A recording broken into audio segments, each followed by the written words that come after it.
Sarah Mitchell had always been invisible in the right ways.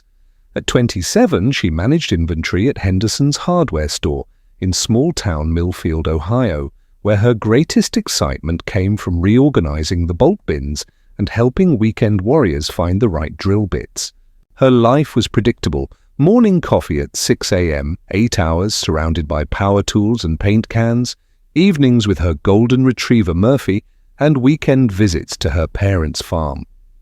That Tuesday morning started like any other, until her childhood.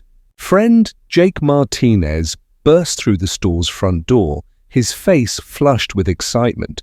Jake had been obsessed with competitive shooting since high school, traveling across Ohio to matches Sarah had never bothered to understand. "Sarah, you have to come with me this weekend," he said, barely pausing to catch his breath. "There's a huge shooting competition at Camp Perry. They need volunteers, and honestly, you'd love seeing what real marksmanship looks like." Sarah looked up from her computer screen, raising an eyebrow. "Me? At a shooting range?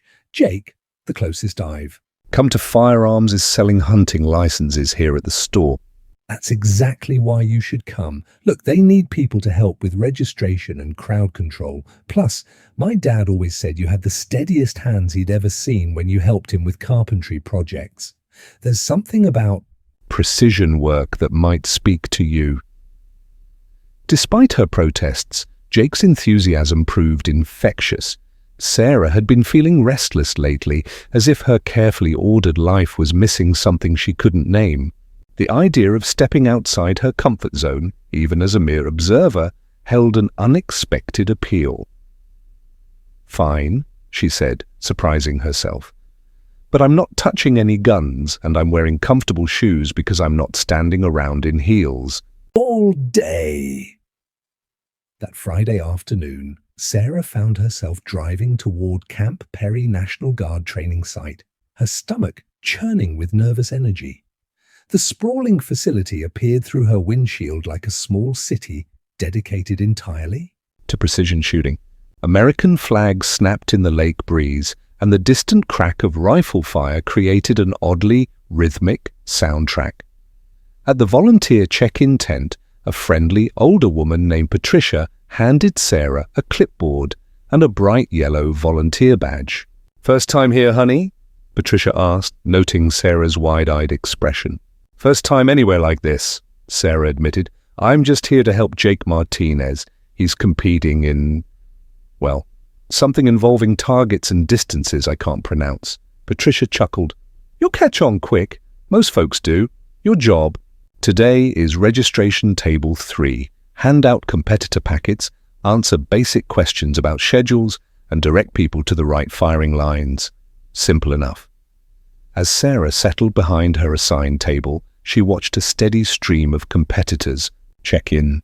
Most were middle-aged men with expensive-looking equipment cases, their conversation peppered with technical terms like MOA, ballistic coefficient, and wind dope. They moved with the confident swagger of people who'd spent years perfecting their craft. Then she noticed him.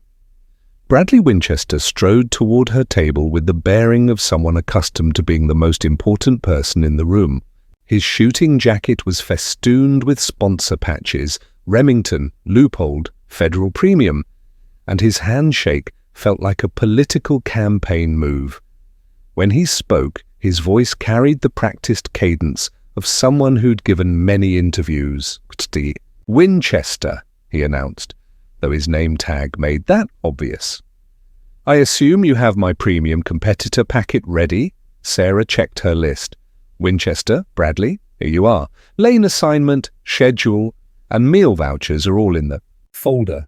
Bradley barely glanced at the materials, his eyes instead scanning Sarah's simple jeans and volunteer t-shirt with obvious dismissal. "New volunteer?" he asked, not really waiting for an answer. "Make sure you stay clear of the firing lines during competition. This isn't a place for tourists to wander around taking selfies." The casual condescension in his tone made Sarah's cheeks flush, but she kept her voice level. "Of course, safety first. As Bradley walked away, Sarah heard him telling another competitor, "They'll let anyone volunteer these days. Half of them probably couldn't hit the broadside of a barn from 10 feet. The comment stung more than it should have. Sarah had never claimed to be a marksman, but something about Bradley's automatic assumption that she was incompetent lit a small fire in her chest. She spent the rest of the morning watching him hold court near the practice range, regaling anyone within earshot with stories of his victories and dismissing other competitors with backhanded compliments. During her lunch break, Sarah found herself drawn to the practice area where competitors were fine-tuning their rifles. The precision of their movements fascinated her, every adjustment deliberate, every shot preceded by a ritual of breathing and positioning that seemed almost meditative. Curious about the sport? Sarah turned to find an older man with kind eyes and weathered hands watching her with amusement. His name tag read Thomas Grant, Range Officer. "A little," Sarah admitted. "I'm just volunteering, but I've never seen anything like this. The focus these people have is incredible." Thomas nodded approvingly. "Takes years to develop that kind of consistency. Most folks think shooting is just point and squeeze, but at these distances it's more like controlled mathematics. Every variable matters: wind, temperature, humidity, even your heartbeat." "How far are they shooting?" Sarah asked, gesturing. "Toward the distant targets. Today's just practice at 600 yards. Tomorrow they'll stretch it out to 1,000 for the real competition." Thomas studied Sarah's face, noting her genuine interest. "You know, we got a few minutes before the afternoon session. Want to see what it feels like?" Sarah's pulse quickened. "Oh, I couldn't. I don't know anything about—" "Nothing to it," Thomas interrupted gently. "Just one shot, supervised, at a close target. Help you understand what these folks are working toward." Against every practical instinct she possessed, Sarah found herself nodding.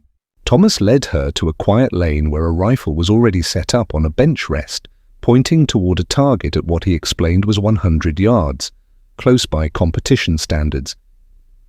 "This is a 223, Thomas explained, showing her the safety mechanisms and basic operation.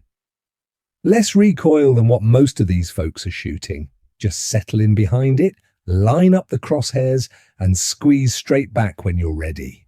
Sarah's hands trembled slightly as she positioned herself behind the rifle. The world seemed to narrow to just the scope's view, the distant target, and the steady rhythm of her breathing. Without overthinking it, she squeezed the trigger. The crack of the rifle startled her, but not as much as Thomas's reaction. "Well, I'll be damned," he muttered, lowering his binoculars. "Dead center. Beginner's luck, maybe, but that's better than half the people here manage on their first try." Sarah stared at the distant target, something stirring in her chest that she'd never felt before. For just a moment, she'd experienced perfect focus, perfect control. It was intoxicating. As she handed the rifle back to Thomas, she caught sight of Bradley Winchester watching from nearby, his expression unreadable. When their eyes met, he simply shook his head and walked away, leaving Sarah with the distinct impression that she'd somehow confirmed his lowest expectations. But as Sarah returned to her volunteer duties, Thomas's words echoed in her mind. Better than half the people here manage on their first try. Maybe she was just a volunteer. Maybe she didn't belong among these seasoned competitors.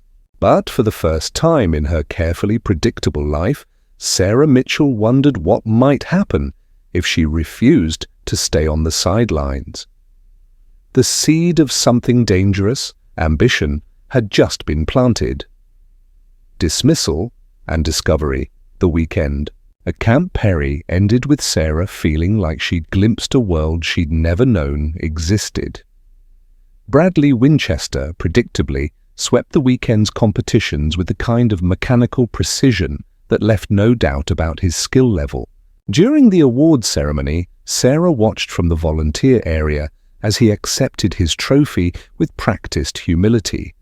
Though his victory speech contained subtle digs at weekend warriors and casual enthusiasts who didn't understand the dedication required for serious marksmanship. Monday morning at Henderson's Hardware brought Sarah crashing back to reality.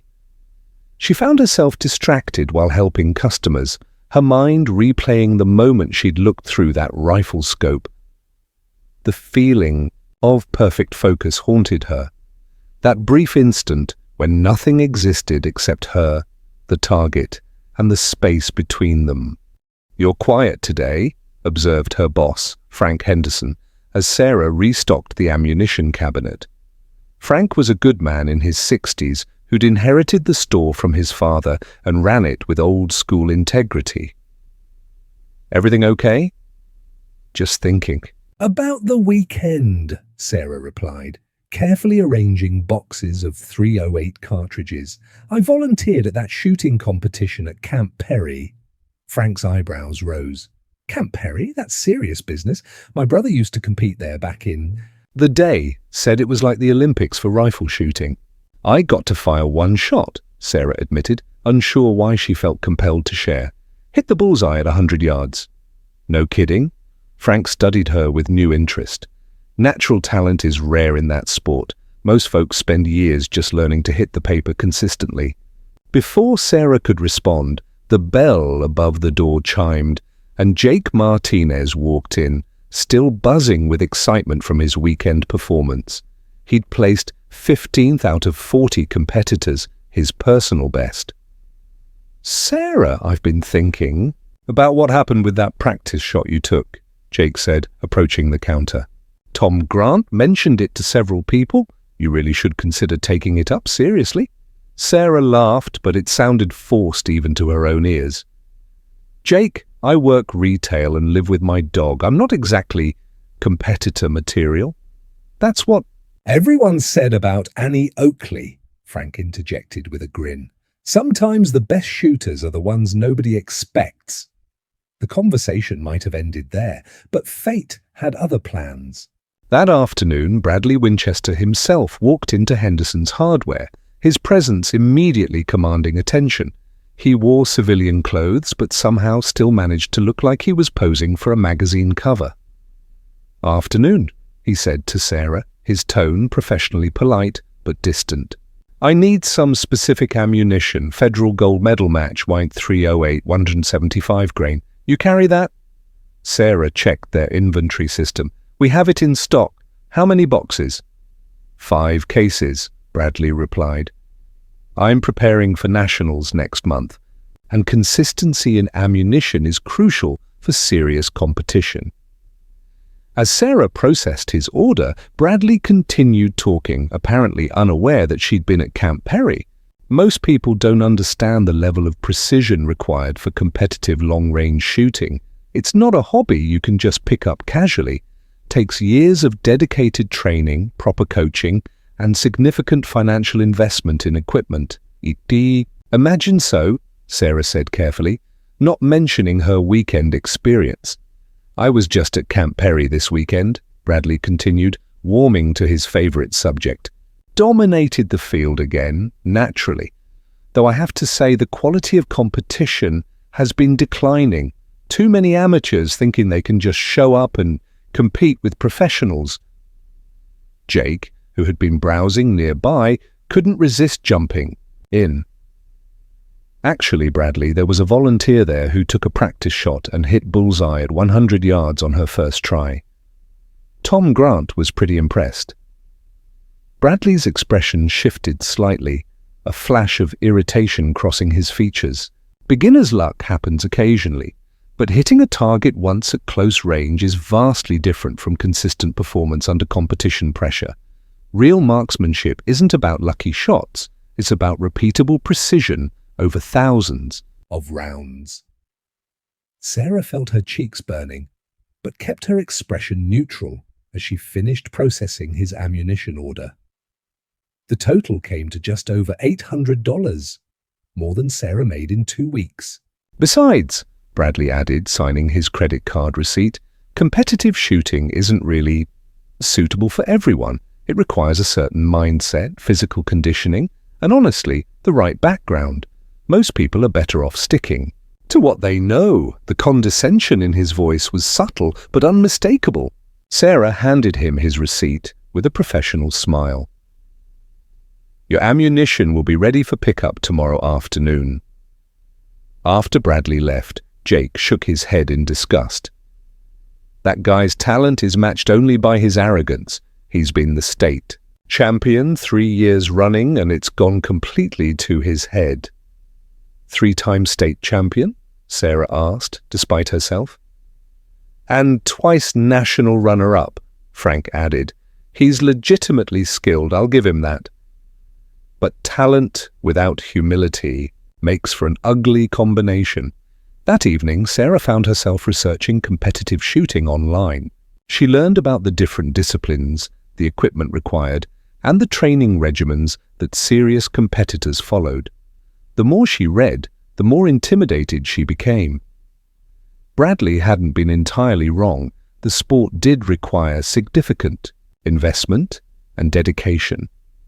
But something about his casual dismissal bothered her deeply. The assumption that she couldn't possibly be serious about it, that she should stick to what she knew, felt like a challenge, whether he'd intended it as one or not. The next morning, Sarah made a decision that surprised even her. Frank, she said during the lunch lull, hypothetically speaking, if someone wanted to get started in competitive shooting, where would they begin? Frank studied her carefully. Hypothetically, they'd start with basic rifle training, learn proper safety and fundamentals. Then they'd find a mentor, someone experienced who could teach them the advanced techniques. And hypothetically, how much would that cost? For decent equipment to get started? Maybe $1,500 to $2,000. But that's for someone serious about learning, not just playing around.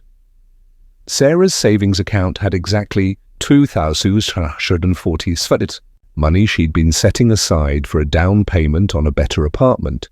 It was a significant risk, but something about Bradley Winchester's smug certainty that she'd never amount to anything in his sport made the decision easier. Frank, she said finally, I need to take a long lunch tomorrow. There's something I need to look into. When Bradley returned that afternoon to collect his ammunition, Sarah was ready for him. Everything's here, she said, loading the cases into his cart. Good luck at Nationals. Thank you, Bradley replied, then paused.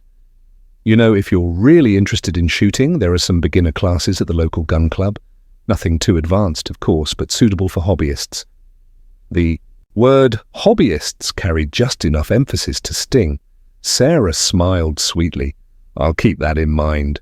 As Bradley left, Sarah whispered to herself, we'll see about that. The war lines had been drawn, though only one side knew it yet.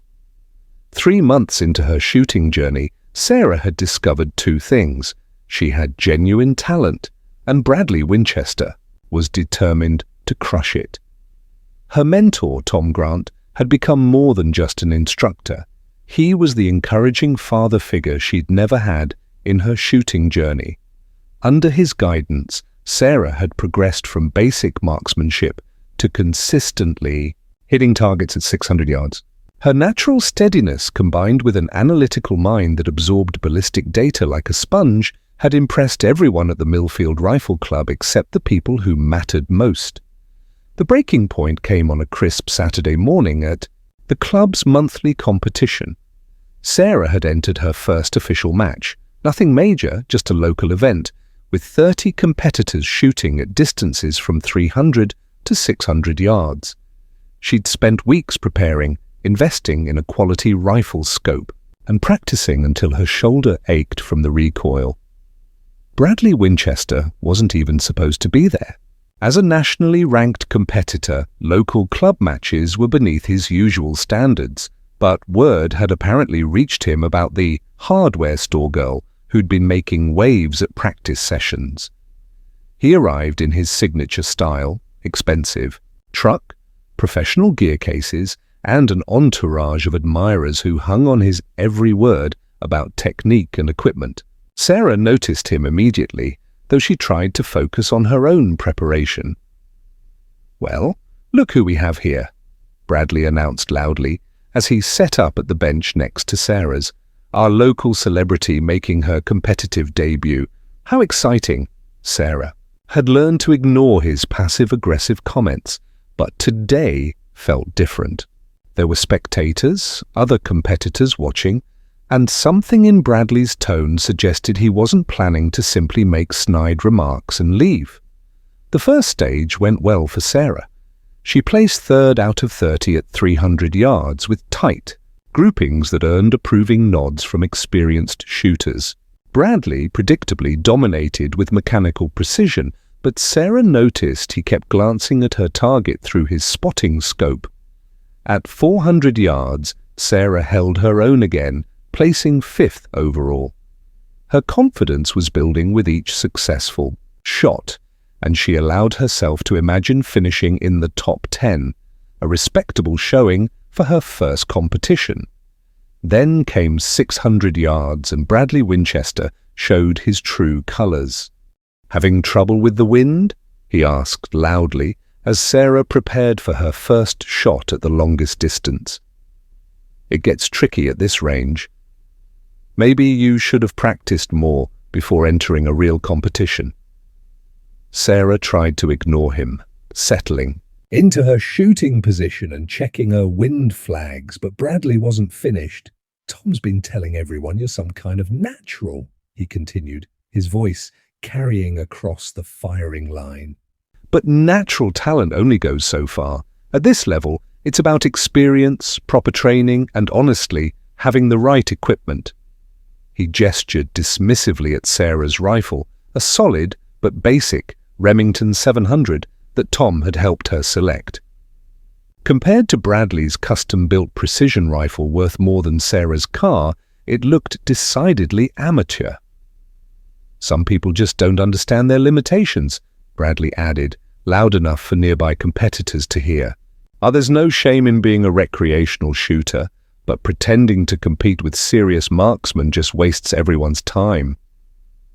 Sarah's hands trembled as she tried to line up her shot. The comments were getting under her skin, disrupting the calm focus she'd learned to cultivate. Her first shot went wide, missing the scoring rings entirely. "Pressure gets to everyone differently," Bradley observed with fake sympathy, then smoothly fired his own shot, a perfect bullseye that drew appreciative murmurs from spectators. Sarah's second shot was better, but still outside the scoring area.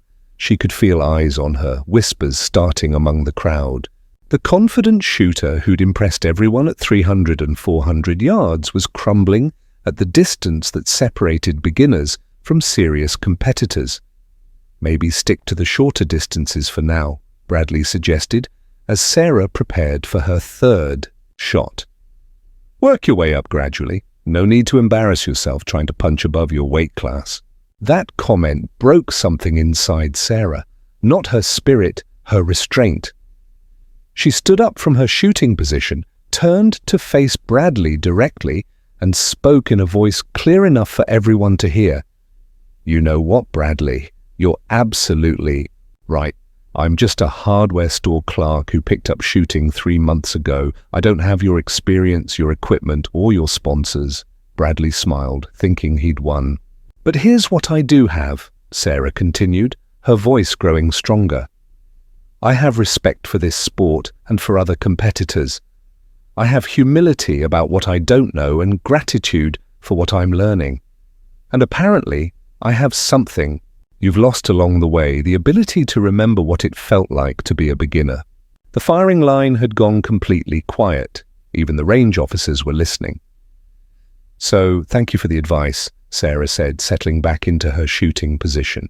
"Now maybe you could offer some respect for the process and let me finish my match in peace." Bradley's face flushed red, but with spectators watching, he couldn't escalate further without looking petty. He turned back to his own rifle, but Sarah could see the tension in his shoulders. Sarah's final 7 shots at 600 yards weren't perfect, but they were respectable. More importantly, she'd found her voice.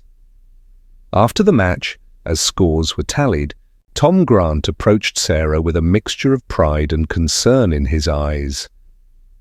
"That took guts," he said quietly. "But you need to understand, Bradley Winchester has a long memory and a lot of influence in competitive shooting circles. He's not going to forget being called out publicly." Sarah watched Bradley across the range, accepting congratulations for his inevitable first-place finish while shooting dark glances in her direction. "Let him remember," she said finally. Maybe it's time someone reminded him that champions are supposed to elevate the sport, not tear down everyone else who tries to learn it. Tom nodded slowly. "In that case, we better make sure you're ready for whatever comes next, because after today, this isn't just about learning to shoot anymore." Sarah understood. The gauntlet had been thrown down and there was no taking it back. The real competition was just beginning. The fight back begins. The Monday morning after Sarah's confrontation with Bradley, she arrived at Henderson's Hardware to find Frank waiting, with a grim expression and a computer printout in his hands. "We need to talk," he said, gesturing toward his office. Sarah's stomach dropped. In small towns like Millfield, word travelled fast, and she'd been dreading potential fallout from Saturday's incident. "Sarah, I got a call yesterday evening," Frank began once they were seated. "From Bradley Winchester. He wanted to discuss our ammunition ordering for competitive shooters." "Frank, I can explain." "Let me finish," Frank interrupted gently. "He suggested that perhaps Henderson's wasn't the right fit for serious marksmen, given that we employed people who might not understand the professional standards of competitive shooting." Sarah felt her cheeks burning. "He's trying to hurt my job because I stood up to him." "That was my impression," Frank confirmed.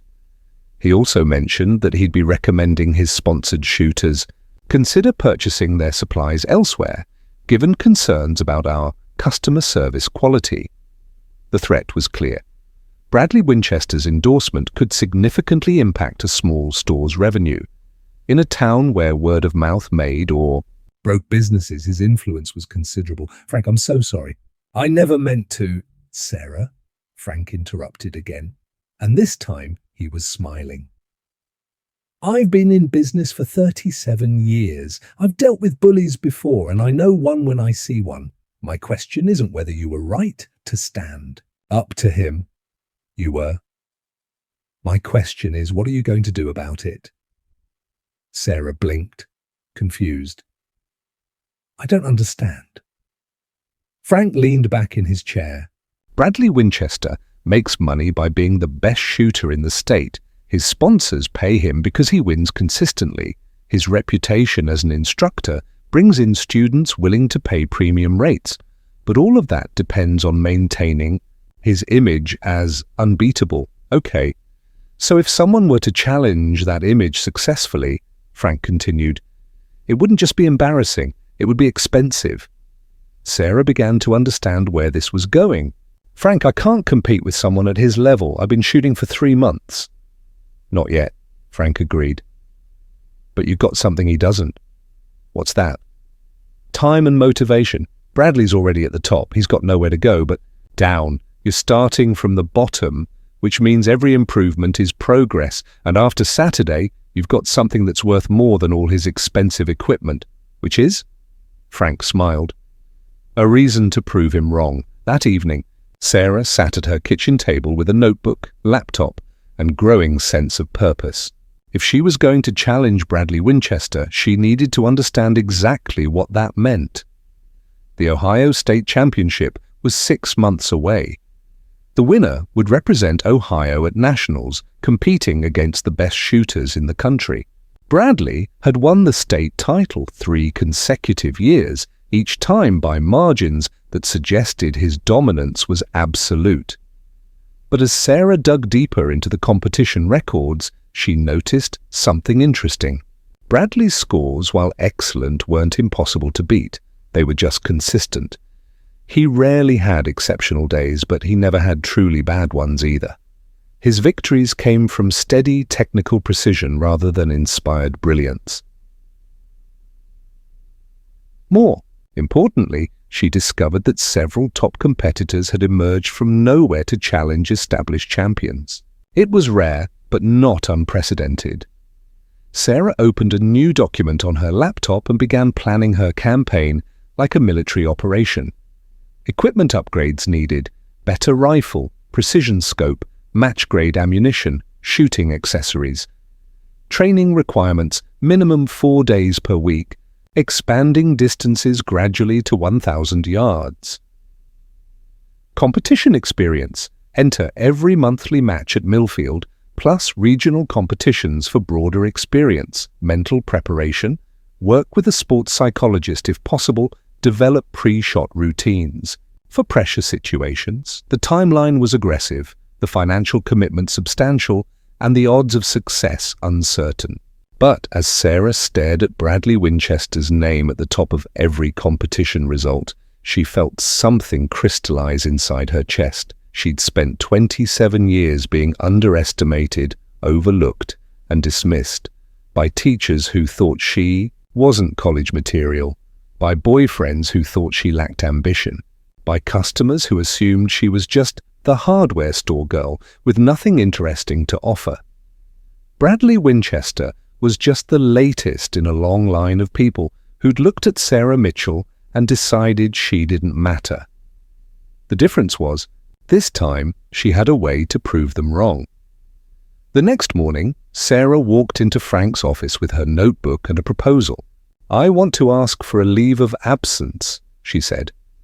6 months, unpaid if necessary. I need time to train seriously if I'm going to have any shot at the state championship. Frank raised his eyebrows. "That's a big risk, Sarah." "What if it doesn't work out?" "Then I'll come back and be the best hardware store employee you've ever had," Sarah replied. "But Frank, I need to try, not just because of Bradley, but because I need to know what I'm capable of." Frank studied her for a long moment. "Counter-proposal. You cut back to part-time and I'll sponsor some of your equipment costs as an advertising investment. Henderson's Hardware supports local athletes. That kind of thing." Sarah's eyes widened. "Frank, I can't ask you to. You're not asking." "I'm offering, but on one condition." "What's that?" Frank grinned. "When you win state championship, I want you wearing a Henderson's Hardware cap during the awards ceremony." "When I win?" Sarah laughed. "Don't you mean if?" "Sarah," Frank said seriously, "I've watched you work for 3 years. When you decide to do something, you don't do it halfway. Bradley Winchester has no idea what he's started." That afternoon, Sarah made a phone call that would change everything. "Tom?" "It's Sarah. I need to ask you something important. How would you feel about coaching someone for state championship in 6 months?" Tom Grant's pause was so long that Sarah thought the call had dropped. "Sarah," he said finally, "that's ambitious doesn't begin to cover it. I know it sounds crazy, but..." "Crazy?" Tom interrupted. "After what I saw Saturday, and after dealing with Bradley Winchester's ego for 3 years, Sarah, I've been waiting my whole coaching career for someone with your combination of talent and determination. The question isn't whether I'll help you. The question is whether you're ready for what it's going to take." Sarah looked out her window at the Ohio farmland stretching toward the horizon, thinking about all the times she'd settled for being underestimated. "Tom," she said, "I've been ready my whole life. I just didn't know it until Saturday." The transformation was about to begin. The downfall begins. 4 months of intensive training had transformed Sarah from an eager amateur into a legitimate threat. Under Tom Grant's rigorous coaching, she'd learned to read wind patterns like a meteorologist calculate ballistic trajectories like a physicist, and maintain focus like a meditation master. Her scores at monthly club competitions had steadily improved, and whispers were beginning to circulate about the hardware store girl who might actually pose a challenge at state championship. Bradley Winchester was no longer ignoring her. The first sign came when Sarah arrived at the Millfield Rifle Club for what should have been a routine practice session. Her usual shooting lane had been reserved for a private lesson Bradley was conducting, despite Sarah having booked it days in advance. When she politely inquired about the scheduling conflict, the club's range officer, a nervous young man named Kevin, stammered an apology. "Sorry, Sarah." Bradley said it was urgent preparation for nationals. He's bringing some sponsors by today to watch him train. Sarah noticed Bradley's slight smirk as he overheard the conversation. "No problem," she said calmly. "I'll use lane 7. But lane 7 had problems with its target retrieval system. Lane 8 had a broken bench. Lane 9 was mysteriously under maintenance. By the time Sarah found an available lane, half her practice time was gone, and she was shooting in less than ideal conditions. "Funny how these equipment problems keep popping up when you're here," Tom Grant observed quietly as he helped Sarah set up her rifle. "Coincidence, I'm sure," Sarah replied, but they both knew better. The pattern continued over the following weeks. Sarah's ammunition orders were delayed. Her favorite practice targets were suddenly out of stock. Equipment she'd left at the club overnight was moved or slightly adjusted, requiring time-consuming re-zeroing of her scope. Each incident was small enough to be explained away as accident or oversight. Taken together, they painted a clear picture of systematic harassment designed to disrupt Sarah's training routine. "He's trying to get in your head," Tom warned after Sarah's rifle case was accidentally knocked over, scattering carefully organized ammunition across the floor. Classic intimidation tactic. Make you feel unwelcome, make training more difficult, hope you get frustrated and quit. "It's not working," Sarah said firmly, though privately she had to admit the constant petty harassment was wearing on her nerves. The harassment escalated the week before the state championship.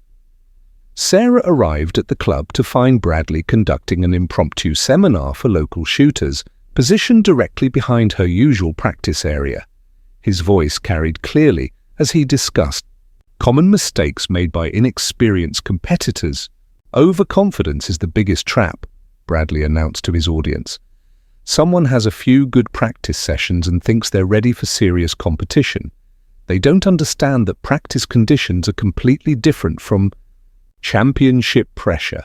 Sarah tried to ignore him, focusing on her pre-shot routine.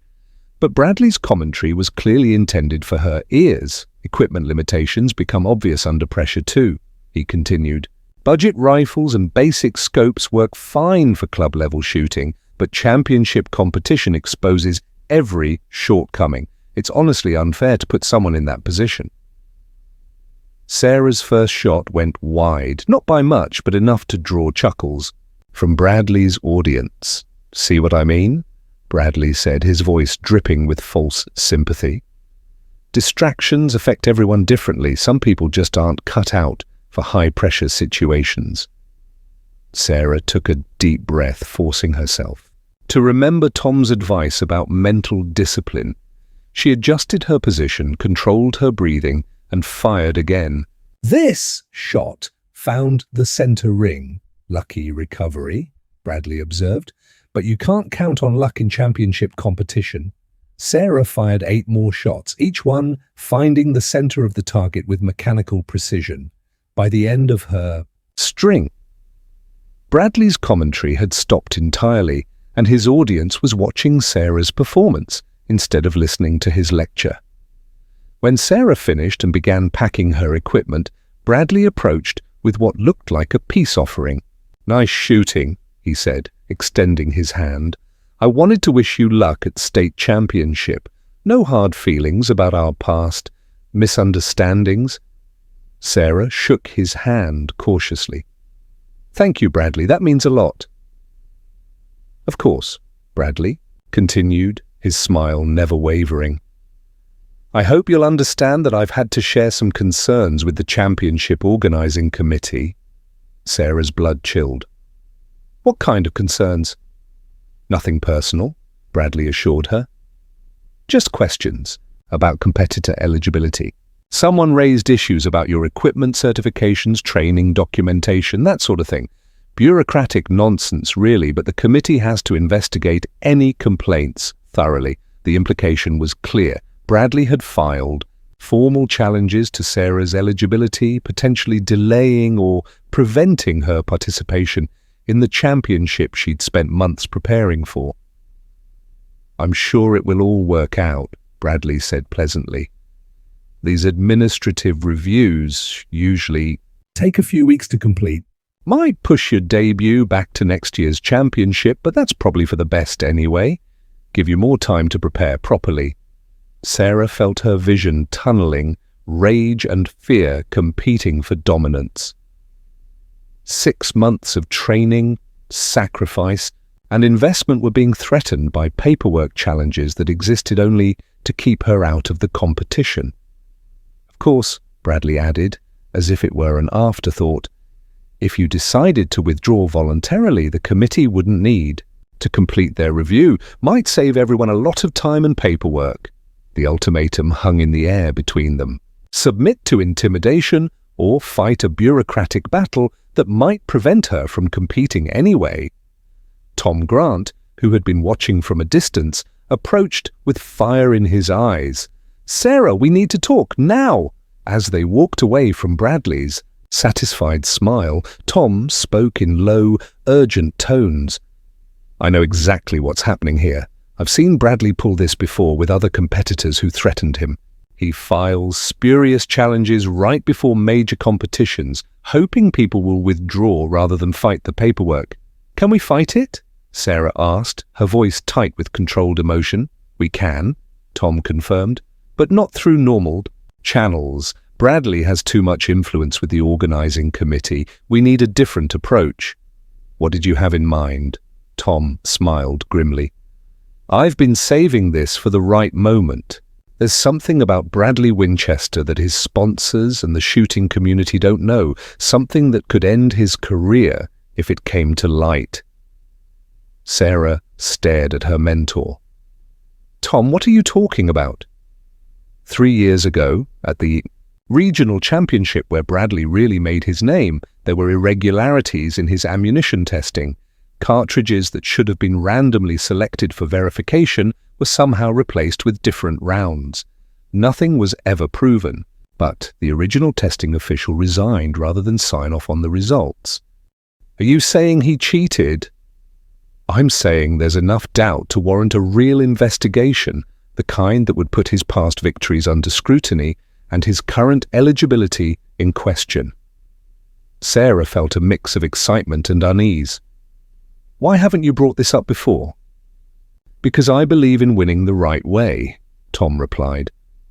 "But Bradley just crossed a line. He's not just trying to beat you anymore, he's trying to prevent you from competing at all. That changes the rules of engagement." "What do we need to do?" Tom pulled out his phone. "I still have contacts at the State Shooting Association. People who remember the irregularities from 3 years ago and weren't comfortable with how they were handled. It's time to make some calls." That evening, Sarah sat in her apartment, staring at the formal letter of complaint Bradley had filed against her eligibility. The charges were technical but numerous. Questions about her equipment certifications, training log documentation, even challenges to her residency status for competition purposes. Each allegation was carefully crafted to create maximum bureaucratic delay while appearing legitimate on the surface. Fighting them through normal channels would take weeks, well past the championship date. But as Sarah read through Bradley's complaints, she noticed something interesting. His knowledge of competition regulations was suspiciously detailed for someone who typically relied on sponsors and coaches to handle administrative matters. The language was precise, professional, almost like it had been drafted by someone with intimate knowledge of how to manipulate the system. Sarah opened her laptop and began researching. If Bradley had done this before, there might be patterns. Competitors who'd withdrawn unexpectedly, challenges filed at convenient times, administrative delays that benefited the same person repeatedly. What she found was even more damning than she'd expected. Over the past 5 years, Bradley Winchester had been involved in eligibility challenges against 6 different competitors. All had been filed within 2 weeks of major competitions. All had resulted in withdrawals or delayed participation, and in every case, Bradley had benefited directly from the removal of his strongest competition. The pattern was clear, documented, and provable. Sarah smiled as she began typing her own formal complaint to the State Shooting Association. This time, Bradley Winchester had picked on someone who knew how to research, document, and present evidence systematically. The hunter was about to become the hunted, the exposure. The State Shooting Association's emergency meeting was called for. Thursday morning, just 3 days before the championship, Sarah arrived at the modest conference room in Columbus with Tom Grant, a folder full of evidence and a knot of nervous energy in her stomach. Bradley Winchester sat across the table with his attorney and a representative from his primary sponsor. His confident demeanor from earlier in the week had been replaced by barely controlled tension. Association President Rebecca Chen opened the meeting with unusual formality. "We're here to address competing allegations of misconduct that could impact this weekend's championship. Mr. Winchester has filed eligibility challenges against Ms. Mitchell. Ms. Mitchell has filed counter-allegations against Mr. Winchester. Both sets of claims are serious enough to warrant immediate investigation." Bradley's lawyer spoke first. "Ms. Mitchell's eligibility issues are straightforward technical violations. Incomplete training documentation, equipment certification questions, and residency verification problems. These aren't personal attacks, they're legitimate regulatory concerns." Sarah had spent days preparing for this moment. When her turn came, she stood and opened her folder with calm precision. "President Chen, members of the committee, I've discovered a pattern of behavior that extends far beyond this week's challenges." Sarah distributed copies of her research to each committee member. Over the past 5 years, Mr. Winchester has filed similar eligibility challenges against 6 different competitors. In every case, the challenges were filed within 2 weeks. Of major competitions, in every case, the targeted competitor was considered a serious threat to Mr. Winchester's victory. And in every case, the challenges resulted in withdrawal or delayed participation that directly benefited Mr. Winchester. The room went silent as committee members reviewed the documentation. Sarah continued, her voice growing stronger with each word. "More concerning, I've documented irregularities in Mr. Winchester's own competition history. 3 years ago, at the regional championship that established his reputation, there were questions about ammunition testing procedures that were never properly resolved." Bradley shot to his feet. "This is ridiculous. You can't prove any connection between—" "Mr. Winchester," President Chen interrupted firmly. "You'll have your opportunity to respond." Sarah wasn't finished. "I've also discovered that Mr. Winchester has used his influence to disrupt other competitors' training through equipment tampering, scheduling manipulation, and deliberate intimidation. I have witness statements from multiple club members documenting this behavior." She placed a second set of documents on the table, testimony from other shooters who'd experienced similar harassment, but had been afraid to speak up against someone with Bradley's reputation and connections. The committee members exchanged glances. This was clearly much larger than a simple eligibility dispute. Bradley's attorney tried to regain control. "These are unsubstantiated allegations made by a disgruntled competitor who's trying to deflect attention from her own regulatory violations. Then, let's address those violations, Sarah replied calmly.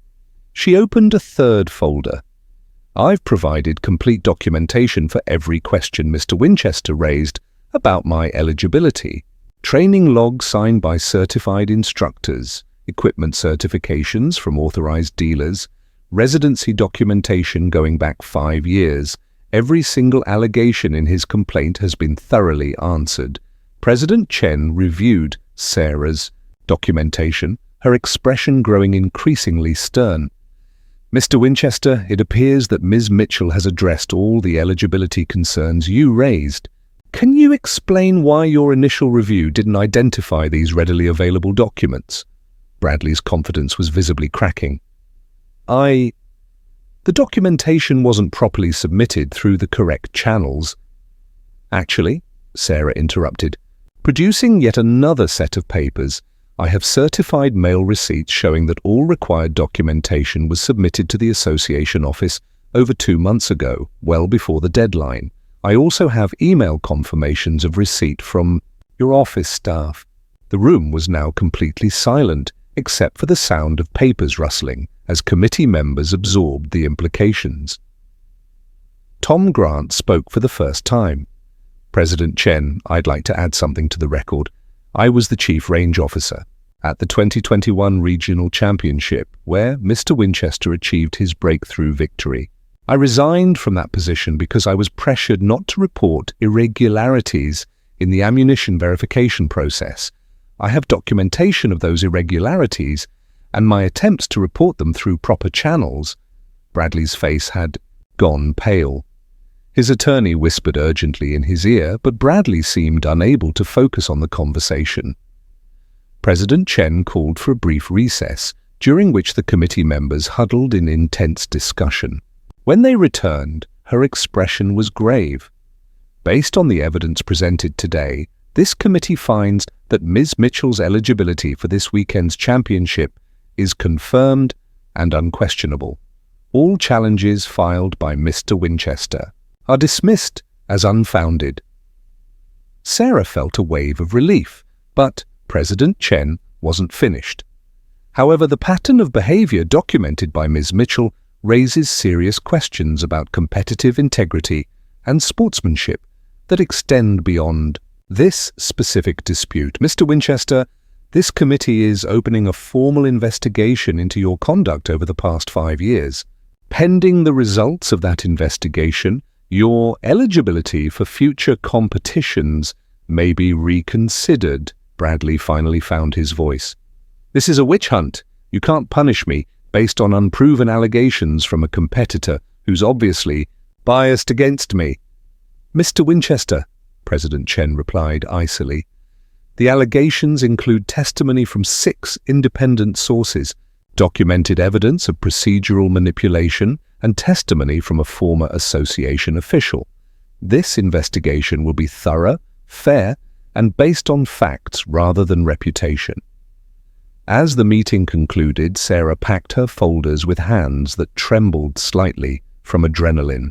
She'd not only secured her right to compete, but potentially exposed years of misconduct that had corrupted the sport she'd grown to love. Bradley approached her as they left the building, his earlier arrogance replaced by something closer to desperation. Have no idea what you've done, he said quietly. This sport was fine before you came along. Now you've turned it into a circus. Sarah looked at him with something approaching pity. Bradley, this sport was never about you being unbeatable. It was about pushing yourself to be better than you were yesterday. Somewhere along the way, you forgot that. You think you've won. Something here? Bradley's voice carried a dangerous edge. This weekend's championship is still about shooting, not paperwork. We'll see how well your research skills serve you when you're actually under pressure. Sarah smiled calmly. I guess we'll find out together. As she walked away, Sarah realized that the real victory wasn't exposing Bradley's misconduct or securing her eligibility. It was discovering that she had the courage to fight for what was right, even when the odds seemed impossible. The championship would be decided by marksmanship, but the war had already been won by character. The championship showdown.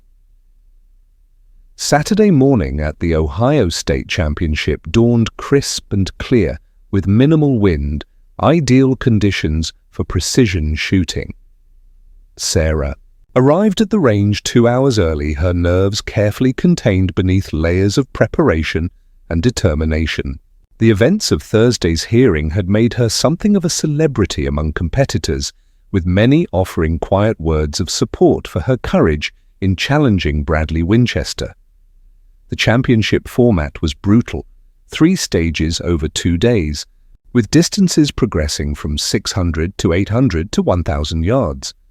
Only the top 10 shooters from the first day would advance to Sunday's final stage, where the state champion would be crowned. Bradley Winchester arrived with his usual entourage, but the atmosphere around him had changed. Where once there had been eager admirers and sponsor representatives, now there were whispered conversations and uncertain glances. The investigation had become public knowledge, and the shooting community was reassessing their golden boy. During equipment inspection, Sarah noticed Bradley's hands weren't quite steady as he prepared his rifle. The psychological pressure was affecting him, though he was trying hard not to show it.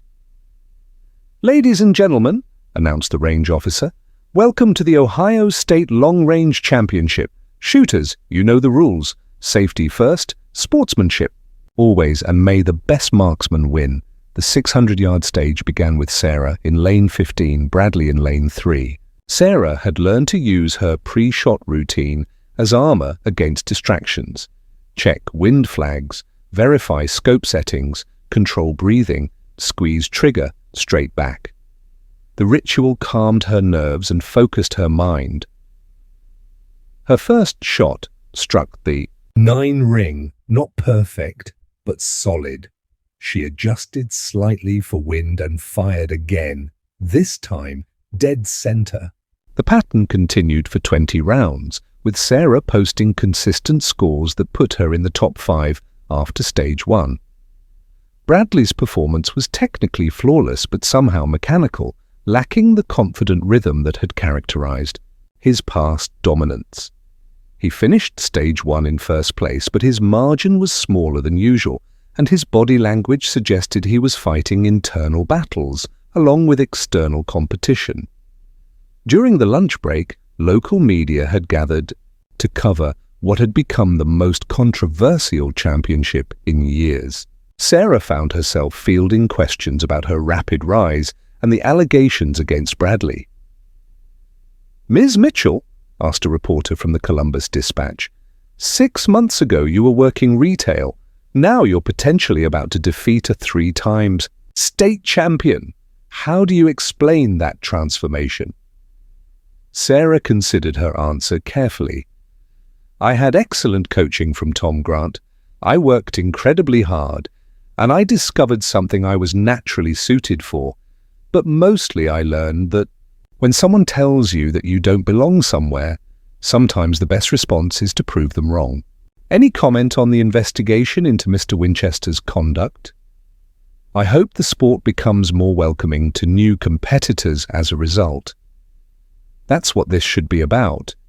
Encouraging people to pursue excellence, not creating barriers to keep them out." The 800-yard stage proved more challenging, with subtle wind shifts that tested every shooter's ability to read conditions. Sarah found herself in a rhythm she'd never experienced before, each shot feeling inevitable, correct, almost predetermined. By the end of stage 2, something remarkable had happened. Sarah Mitchell, the hardware store clerk who'd been shooting competitively for 6 months, was tied for first place with Bradley Winchester, 3-time state champion. The crowd around the score-posting area was buzzing with excitement. This wasn't just an upset in progress. It was a complete transformation of the sport's hierarchy happening in real time. Bradley approached Sarah as competitors prepared for the final 1,000-yard stage. His earlier hostility had been replaced by something that looked almost like respect. "I underestimated you," he said quietly. "That was a mistake." Sarah studied his face, seeing something she'd never noticed before: uncertainty. "We're both here because we earned it, Bradley. May the best shooter win." For the first time in their relationship, Bradley nodded without condescension. The 1,000-yard stage was where championships were won or lost. At that distance, every variable mattered: wind, temperature, humidity. Even the shooter's heartbeat could affect bullet placement. The target appeared impossibly small through the scope, and the margin for error was measured in fractions of inches. Sarah settled into her shooting position, running through her mental checklist one final time. The wind flags showed a slight left to right breeze, consistent but subtle. She adjusted her scope accordingly and prepared for the most important shot of her life. Her first round struck the 8 ring. Not bad, but not great. She made a small adjustment and fired again. 9 ring. Better, but still not the 10s she needed to win. On the lane 3, Bradley was shooting with mechanical precision, his shots clustering in the center of the target with the consistency that had made him champion 3 years running. Sarah forced herself to ignore Bradley's performance and focus on her own shooting. She adjusted her position slightly, double-checked her wind call, and fired her 3rd shot. Bullseye. The small crowd behind the firing line murmured appreciatively. Sarah had found her groove at exactly the right moment. Shot after shot, Sarah maintained her focus, each round finding the center of the target with increasing confidence. By her 15th shot, she realized something extraordinary was happening. She was out-hooting Bradley Winchester on the biggest stage of her career. With 5 shots remaining, Sarah led by 2 points, a slim margin that could disappear with a single mistake. She glanced at Bradley and saw him taking longer between shots, the pressure finally beginning to show. Sarah's 16th shot, bullseye. 17th shot, bullseye. 18th shot, just outside center, but still solid. 2 shots left, and her lead had grown to 3 points. Bradley fired his 19th shot, and even from her position, Sarah could see it wasn't perfect. The crowd's reaction confirmed it. He dropped a point at the worst possible moment. Sarah's 19th shot felt perfect the moment she pulled the trigger. The recoil, the follow-through, the sight picture, everything aligned exactly as Tom Grant had taught her. Bullseye. 1 shot remaining for each competitor. Sarah now led by 4 points, meaning Bradley would need a perfect finish, while hoping she missed badly. The mathematics of competition had shifted decisively in her favor. Bradley took nearly 2 minutes preparing for his final shot, the pressure of the moment clearly affecting his normally smooth routine. When he finally fired, the spotter's signal confirmed what everyone suspected: a decent shot, but not good enough to close the gap. Sarah approached her final shot with the knowledge that she'd already won, but also with the determination to finish properly. This wasn't just about beating Bradley Winchester anymore. It was about proving to herself that she belonged at this level. She settled into position one last time, controlled her breathing, and squeezed the trigger with the same focus she'd brought to that first practice shot 6 months ago. The bullet struck dead center. The crowd erupted. Tom Grant was shouting and pumping his fist. Even some of Bradley's former supporters were applauding the remarkable performance they'd just witnessed. Sarah stood slowly, setting her rifle aside and looking around at the scene with something approaching disbelief. She'd done it. Against all odds, despite the harassment and intimidation, despite having only 6 months of serious training, She'd defeated the 3-time state champion at his own game. Bradley Winchester approached, with his hand extended, and this time his expression was genuinely respectful. "Congratulations," he said simply.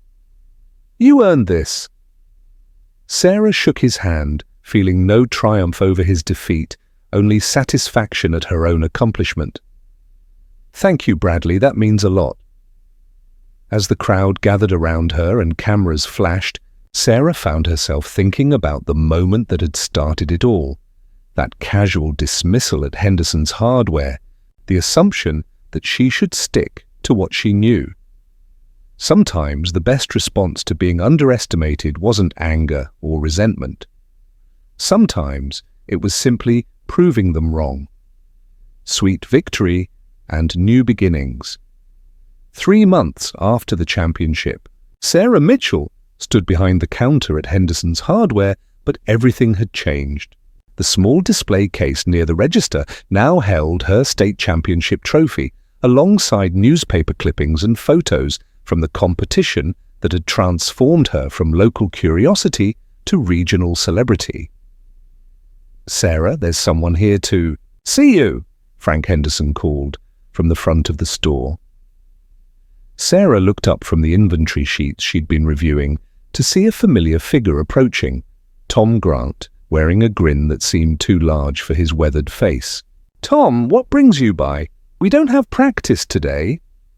"Actually," Tom said, pulling an official-looking envelope from his jacket, "I came to deliver some news. You remember that investigation into Bradley Winchester's conduct?" Sarah's attention sharpened. The Shooting Association's investigation had been ongoing since the championship, with various hearings and testimony from competitors dating back years. "The association reached their final decision yesterday," Tom continued. "Bradley has been suspended from competitive shooting for 2 years. Additionally, his victories from 2021 through 2023 have been officially vacated due to documented irregularities in equipment verification and competition procedures." Sarah felt a complex mix of emotions, satisfaction that justice had been served, but also sympathy for a talented athlete whose career had been derailed by his own arrogance and cheating. "There's more," Tom added. "The association is implementing new policies to prevent this kind of abuse in the future. They're calling them the Mitchell Protocols, stronger protections for new competitors, better oversight of equipment verification, and zero tolerance for intimidation tactics." The bell above the door chimed and another familiar figure entered. Rebecca Chen, president of the State Shooting Association, accompanied by a man Sarah didn't recognize wearing an expensive suit. "Ms. Mitchell," President Chen said formally, "I hope you have a few minutes. We have a proposition for you." They gathered in Frank's office, where President Chen introduced her companion as Marcus Webb, a representative from Federal Premium Ammunition. "Sarah," Marcus began, "your story has captured attention well beyond Ohio's shooting community.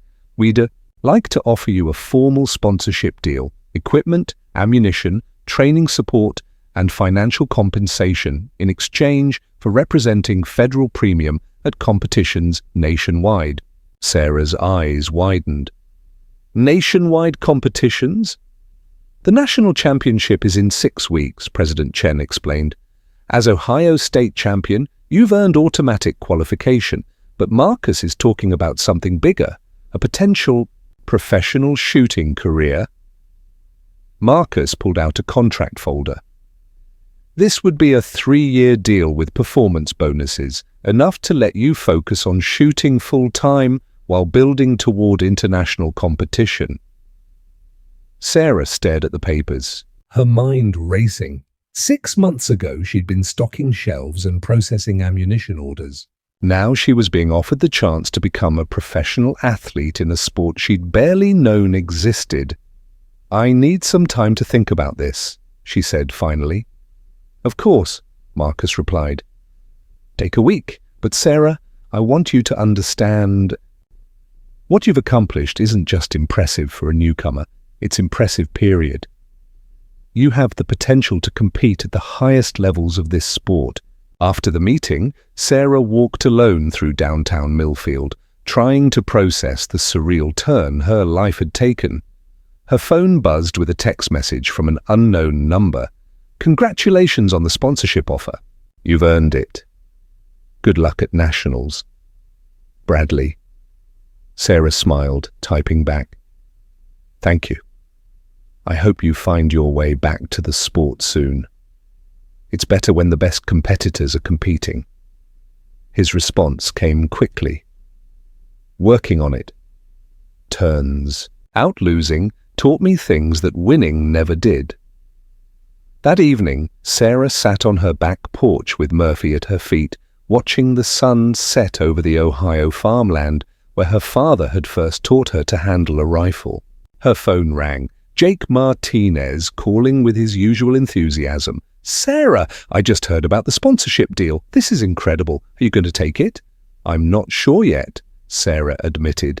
"It's a big decision. Professional shooting means traveling constantly, intense pressure, living my life in public. Part of me wonders if I should just be happy with what I've accomplished and go back to my quiet life." "Are you kidding me?" Jake's voice rose with disbelief. "Sarah, do you remember what you told me after that first competition at Camp Perry? You said you'd spent your whole life being underestimated and maybe it was time to see what you were really capable of." Sarah did remember. It felt like a lifetime ago. "Well," Jake continued, "you've proven you can compete with anyone in Ohio. The question now is, do you want to see what you're capable of against the best in the world?" That night, Sarah made 2 phone calls. The first was to Marcus Webb, accepting Federal Premium's sponsorship offer. The second was to Tom Grant, asking if he'd be willing to coach a professional shooter with Olympic aspirations. Both conversations ended with enthusiastic agreements and detailed planning for the challenges ahead. The following Monday, Sarah walked into Henderson's Hardware for what would be her final shift as a retail employee. Frank had already hired her replacement, a young man named David who reminded Sarah of herself 6 months earlier, intelligent, underestimated, and ready for someone to give him a chance. "Any advice for the new guy?" Frank asked as Sarah cleaned out her desk. Sarah thought for a moment, remembering her own journey from that first dismissive encounter with Bradley Winchester to championship victory and professional sponsorship. "Tell him to stay curious," she said finally. "You never know when a customer's going to walk in and introduce you to something that changes your entire life." As Sarah drove away from Henderson's Hardware for the last time as an employee, she passed the Millfield Rifle Club, where her transformation had begun. The sign out front had been updated with a new message. "Home of state champion Sarah Mitchell, where excellence begins." Her phone buzzed with a text from Tom Grant. "First practice session as a professional is tomorrow at 6 a.m. Hope you're ready to work harder than you ever have in your life." Sarah smiled, typing back, "I've been ready since the day someone told me I should stick to what I know. See you at 6. 6 months ago, Sarah Mitchell had been invisible in all the right ways, overlooked, underestimated, dismissed as just another face in the crowd. Today, she was preparing to represent her country on the world's biggest shooting stages, sponsored by major companies and coached by the best instructors in the sport. But the most important change wasn't in her trophy case or bank account. It was in the quiet confidence that came from proving, to Bradley Winchester, to the shooting community, and most importantly to herself, that talent and determination could overcome any amount of prejudice and intimidation. Sometimes the best revenge wasn't getting even. Sometimes it was simply refusing to stay in the box where others tried to put you. As Sarah pulled into her driveway, she noticed a package waiting on her doorstep. Inside, she found a custom rifle case with her name engraved on a brass plate. Sarah Mitchell, professional marksman. Attached was a note from Frank Henderson, for the hardware store girl who showed us all what's possible when you refuse to accept other people's limitations. Make us proud at nationals? Sarah smiled, running her fingers over the engraving. Tomorrow would bring new challenges, higher stakes, and tougher competition than she'd ever faced. She couldn't wait. The end. Sometimes the most powerful revenge isn't about bringing someone down. It's about lifting yourself up so high that their attempts to diminish you become irrelevant. Sarah Mitchell's journey from dismissed volunteer to professional athlete proves that the best response to "you don't belong here" is simply, watch me. If you enjoyed this story, don't forget to hit the subscribe button and become a part of our Everyday Life Stories community. Where are you watching from? Drop a comment below. We love hearing from our amazing viewers around the world. Have you ever faced someone who underestimated you like Bradley did to Sarah? Share your own stories of proving the doubters wrong in the comments. And if this story inspired you, give it a thumbs up and share it with someone who needs to hear that they're capable of more than others believe. Thank you for being part of our community where ordinary people do extraordinary things.